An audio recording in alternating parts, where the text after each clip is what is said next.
जहां वो पानी में खड़े होकर फोटो खिंचवा रही थी, एसपी वहां पर खड़े थे, पुलिस के अधिकारी खड़े थे, वहां तो थोड़ी दूर में सूखा हुआ था। और जिस जगह ममता बनर्जी पानी में खड़ी हुई है वो सड़क है, केवल आधा मतलब फुट केवल पानी भरा हुआ है। ममता बनर्जी पश्चिम बंगाल में आई हुई बाढ़ को मानव निर्मित कह रही है।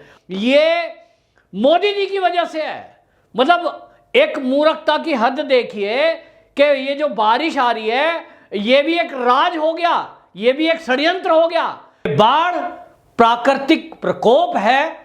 जो बारिश आती है वो परमात्मा के सिस्टम के हिसाब से होती है। नमस्कार, मैं हूं पवन त्यागी। बरसात के कारण पूरे देश में बाढ़ जैसे हालात हैं। लगभग पूरे देश में बरसात है, जल भराव है, और जिन राज्यों में नदियों का किनारा है या नदी जिन राज्यों से ज्यादा होकर बहती है वहां बाढ़ आई हुई है। ममता बनर्जी ने पानी में खड़े होकर फोटो शूट कराई है, लेकिन जहां वो पानी में खड़े होकर फोटो खिंचवा रही थी, एसपी वहां पर खड़े थे, पुलिस के अधिकारी खड़े थे, वहां तो थोड़ी दूर में सूखा हुआ था। और जिस जगह ममता बनर्जी पानी में खड़ी हुई है वो सड़क है, केवल आधा मतलब फुट केवल पानी भरा हुआ है, टखने टखने डूबे हुए हैं। ऐसे एरिया में आप हवाई सर्वे करके आए, ठीक है, लेकिन आपकी सरकार राहत क्या दे रही है लोगों को? सवाल तो ये है।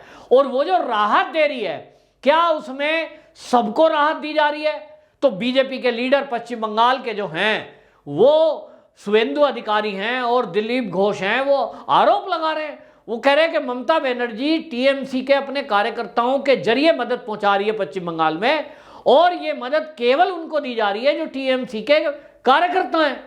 टीएमसी के कार्यकर्ता उसको आगे बांटते हैं गांव में, और वो उन लोगों को राहत सामग्री नहीं दे रहे हैं जिन्होंने भाजपा को वोट दी या जो भाजपा का समर्थक है। और इसलिए ममता बनर्जी पर यह आरोप लगे उसके पहले बड़ी चालाकी से ममता बनर्जी केंद्र को उल्टा दोषी बताकर ये दिखाना चाहती है कि जो ये गड़बड़ हो रही है पश्चिम बंगाल में, इसको वो छुपाना चाहती है। अब किसके गले उतरेगा कि वो बाढ़ को ये बताएं कि मानव निर्मित है? क्या कोई बाढ़ मानव निर्मित होती है? मानव निर्मित तो जब कहें कि कोई बांध बनाया हुआ है, उस बांध में कोई बम लगा के उड़ा दे, उसको तोड़ दे, तो बाढ़ का पानी बहेगा, उसको कहिए मानव ने किया, ये इंसान ने किया है। लेकिन जो अब पश्चिम बंगाल में बाढ़ आई हुई है, बिल्कुल सीमा लगती है बिहार की, सीमा लगती है झारखंड की, सीमा लगती है असम की, तो बाढ़ तो वहां भी आई हुई है। उन एरिया में कोई कह रहे हैं कि नीतीश बाबू के ये जो है मानव निर्मित है? पता है, हर साल आती है, लेकिन हर साल सरकारें, मैंने खुद देखा है, बिहार की सरकार, नीतीश सरकार, वहां हर साल बाढ़ से लोग जूझते हैं, लेकिन वहां राजनीति इस तरह की नहीं होती कि वहां शकल या धर्म देखकर या पार्टी देखकर सरकार मदद करे। नीतीश सरकार ने वहां देखा, और अभी उत्तर प्रदेश में आप योगी जी का अरेंजमेंट देखिए, लोगों को बाढ़ पीड़ित स्थान से निकाल करके एनडीआरएफ के लोग स्कूलों में ला रहे हैं जहां सूखा है, और फिर सूखे एरिया में राहत सामग्री के रूप में वहां सरकारी तंत्र उनको 2 टाइम का खाना, ब्रेड, नाश्ता, इस तरह का अरेंजमेंट कर रही है, पीने का पानी दे रहे हैं, दवाइयां दे रहे हैं। जो हम कर सकते हैं वो हमको करना चाहिए।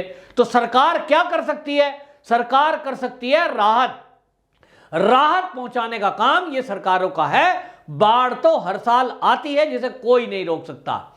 मतलब एक मूर्खता की हद देखिए कि ये जो बारिश आ रही है ये भी एक राज हो गया, ये भी एक षड्यंत्र हो गया। तो इसका मतलब अगर यूपी में जो बनारस में बाढ़ आई हुई है, जो उत्तर प्रदेश के प्रयागराज में पानी भरा हुआ है आसपास के गांव में, और वहां बारिशा ज्यादा हो रही है, तो मोदी जी ये कहें कि ये कांग्रेस की चाल है? मतलब किस तरह की बातें ममता बनर्जी कर रही हैं? ममता बनर्जी राजनीति में भी लोगों को शायद मूर्ख समझती हैं, और वो सोच रही हैं कि जैसा वो बोलेंगी लोग ऐसा विश्वास कर लेंगे। तो लोगों को बता रही हैं कि बेटा ये जो पश्चिम बंगाल में बाढ़ आई हुई है इसके लिए मोदी जी जिम्मेदार हैं, ये मानव निर्मित है, ये देवताओं ने बारिश नहीं करवाई, ये मनुष्यों ने करवाई है। क्या कंसेप्ट ये ममता बनर्जी देना चाहती हैं? इसी तरह आप देखिए, ममता बनर्जी जो किसान सम्मान निधि मोदी सरकार ने दी है और 9वीं किस्त उसकी दी, यानी कुल अब तक 18,000 रुपए प्रत्येक किसानों के खाते में डाला जा चुका। उसको लेकर भी ममता बनर्जी कहती हैं कि 2018 में हमने किसानों के लाभ के लिए जो नीति लागू करी थी, योजना लागू करी थी, वो वर्ल्ड फेमस थी, वो रोल मॉडल थी, उसकी सराहना हुई थी। और जो मोदी जी ने की है 2019 में वो खराब है, और वो तो अपने अपने लोगों को दे रहे हैं और तृणमूल कांग्रेस के जो किसान हैं उनको नहीं दे रहे हैं। मतलब ममता बनर्जी ऐसी बातें करेंगी। ऑनलाइन पोर्टल है, ऑनलाइन पोर्टल पे जिसने भी रजिस्ट्रेशन किया हुआ है सरकार की, राज्य सरकार की रिकमेंडेशन से, उन सबके खाते में ऑटोमेटिक पैसा आता है। ममता बनर्जी ने जो अपने किसान हैं पश्चिम बंगाल के, जिनका वेरिफिकेशन नहीं किया, जिनको पोर्टल पे लॉन्च नहीं किया, ऐड नहीं किया, उनको केंद्र कैसे पैसा देगी?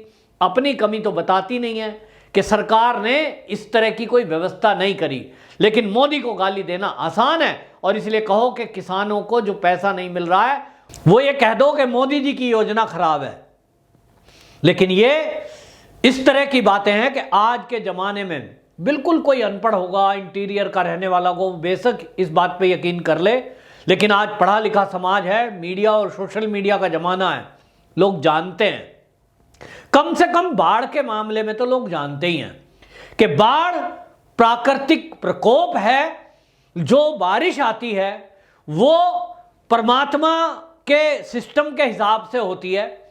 मनुष्य के द्वारा बरसात करवाई जा सकती है, ये कृत्रिम बारिश भी की जा सकती है केमिकल के जरिए, लेकिन इस समय भारत के अंदर कहीं भी कोई केमिकल की बारिश मोदी सरकार ने नहीं करवाई है। ये कभी सुनते हैं कोई चीन ने करवाई या कहीं विदेशों में हुई, हमारे भारत में तो वैसे ही पानी बहुत बरसता है। और इसलिए ये जो बारिश आ रही है ये प्राकृतिक प्रकोप है, ये आपदा है, और इस आपदा में किसी की नहीं चलती। और इसलिए एक ही तरीका है कि सरकार केवल उसमें लोगों को राहत देने का काम करे। बारिश तो आएगी, भूस्खलन होगा। हिमाचल में आप देखिए अभी पहाड़ खिसका, पूरी की पूरी रोडवेज की बस उस मलबे के नीचे आके दब गई।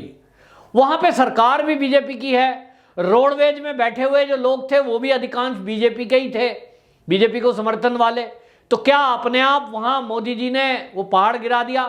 नहीं, प्रकृति है, प्रकृति में जिसकी मौत जैसे आई है वैसे आनी है। और इसलिए ममता बनर्जी इस तरह की बच्चों वाली बातें करती हैं कि ये जो बाढ़ आई हुई है पश्चिम बंगाल में ये मानव निर्मित है। भाई आपने जो योजना बनाई, योजना तो मोदी सरकार ने भी बनाई। 2014 में जब आए थे उसके पहले से बीजेपी मांग कर रही है, और 2014 से वो परियोजना को बनाने के लिए काम किया कि सारी नदियों को एक साथ जोड़ दिया जाए। जिन नदी में कम पानी होता है वो पानी उसमें चला जाएगा, और जिनमें ज्यादा आता है उसमें कम हो जाएगा।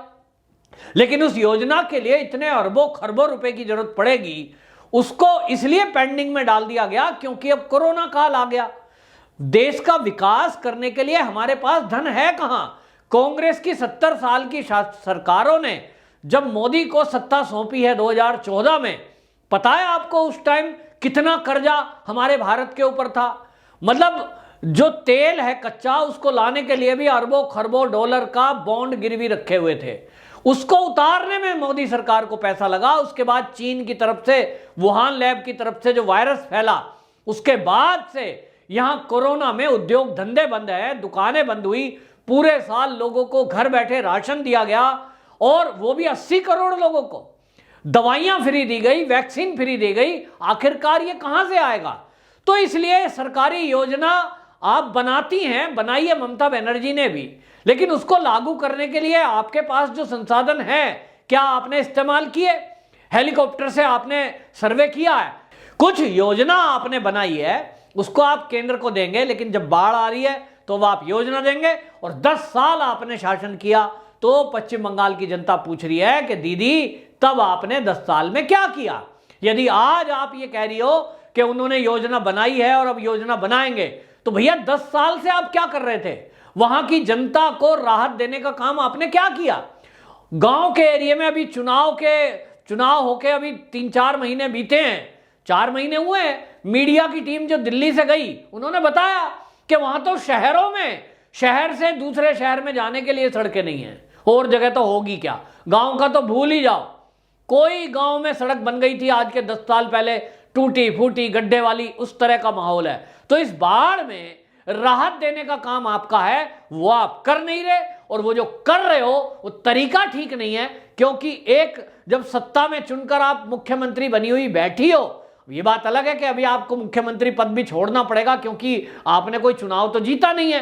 अब 1-1.5 महीने बाद आपको 6 महीने पूरे हो जाएंगे तो ये पद छोड़ना पड़ेगा। लेकिन जैसा आज आप कर रहे हैं वो बहुत गलत है, वो खतरनाक है और वो असंवैधानिक है। और असंवैधानिक जब मैं बोल रहा हूं वो इसलिए कि अगर प्राकृतिक आपदा आई हुई है, लोग भूख से मर रहे हैं, लोग प्यासे मर रहे हैं, पानी के बीच में फंसे हैं, ऐसे में पहला काम है, मानवता के नाते भी ये बनता है कि उनकी आप मदद करें। लेकिन आपने टीएमसी के कार्यकर्ताओं को वो मदद करने का काम सौंप दिया और वो अपने हिसाब से मदद कर रहे हैं, क्योंकि उनको लगता है कि जिन्होंने बीजेपी को वोट दी है उनको तो मदद हमें देनी ही नहीं है, उनको भूखा मार दो तो आरोप भी नहीं लगेगा, मर गए कह देना, बाढ़ में बह गए। इस तरह की साजिश पश्चिम बंगाल में चल रही है, ऐसा आरोप भारतीय जनता पार्टी के पश्चिम बंगाल के लोगों ने लगाया है। और अगर ये सच है तो ये बहुत गलत है। केंद्र सरकार और राज्यपाल पश्चिम बंगाल के इस बात पे संज्ञान लें कि भारतीय जनता पार्टी ने जो आरोप लगाया है, जिस तरह से चुनाव के बाद हिंसा हुई थी, उसमें खुलेआम बीजेपी के कार्यकर्ताओं को चुन चुन कर मारा गया, टारगेट किया गया, उनके घर जलाए गए। तो उन लोगों से, जो इस तरह के लोग हैं, उनसे अब कैसे उम्मीद की जा सकती है कि वो बीजेपी के कार्यकर्ताओं को राहत सामग्री पहुंचा रहे होंगे या उनकी जान बचा रहे होंगे, उनको कहीं जो है ऐसे स्थान पर ला रहे होंगे जहां वो सुरक्षित रह सकें। तो इसमें शंका पैदा होती है और इसलिए ऐसे बाढ़ के मौके पर एनडीआरएफ की टीम जो है, हालांकि वो केंद्र के अधीन होती है, लेकिन आपको बताएं उसकी निगरानी के लिए केंद्रीय कोई समिति जरूर पश्चिम बंगाल में होनी चाहिए। क्योंकि वहां जो जनता है वो ये आरोप लगा रही है कि भारतीय जनता पार्टी के कार्यकर्ता और समर्थक को ये ममता बनर्जी की सरकार की तरफ से कोई मदद नहीं दी जा रही, और ये केवल ड्रामा रचने के लिए उल्टा आरोप मोदी जी पे लगा रही है ताकि उन मुद्दों को दबाया जा सके, भुलाया जा सके। तो इसलिए केंद्र को इस मामले में संज्ञान लेना चाहिए कि ममता बनर्जी के ऊपर जो आरोप लगे हैं वास्तव में वो सही है कि नहीं, और सबसे पहले राहत सामग्री पहुंचाने का काम हर व्यक्ति तक होना चाहिए, चाहे वो किसी भी पार्टी से संबंध क्यों ना रखता हो। ममता बनर्जी जिस तरह की बातें कर रही हैं, मुझे ताज्जुब है, पत्रकारों पर भी जो चुपचाप सुन के आ जाते हैं, पत्रकारों को सवाल करना चाहिए कि ममता दीदी आप कह रही हो कि ये जो बाढ़ आई है पश्चिम बंगाल में ये मानव निर्मित है, तो आप बताइए कि इसमें मोदी सरकार का हाथ कितना है और कैसे है, बताइए, उनका इंटरव्यू लीजिए। लेकिन मीडिया इस तरह का सवाल नहीं कर सकती क्योंकि पश्चिम बंगाल में ममता बनर्जी से इस तरह का सवाल करने की हिम्मत कोई नहीं जुटा सकता। वंदे मातरम।